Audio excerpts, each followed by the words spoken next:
After these recent pronouncements by the Universe boss, Chris Gayle, Joe the Maverick this evening. Gayle, who recently turned 40, was speaking at the end of a poor season in the just concluded South Africa T20 League. Gayle said he's not getting respect in franchise T20 cricket and that as soon as he does not perform, he's targeted as a burden on the team. The Universe boss said as soon as 2 or 3 games pass and he don't make no runs, the pressure starts and he's targeted as a problem child. Chris Gayle, you're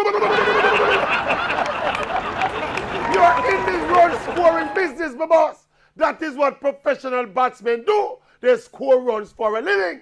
That is what these franchise bosses pay you millions to do.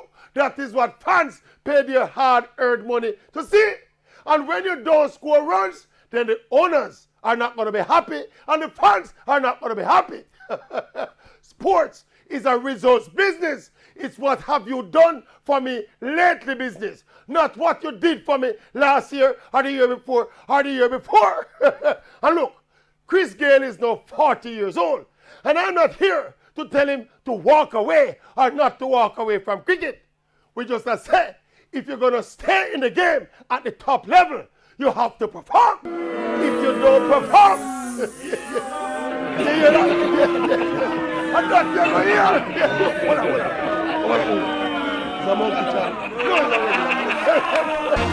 on.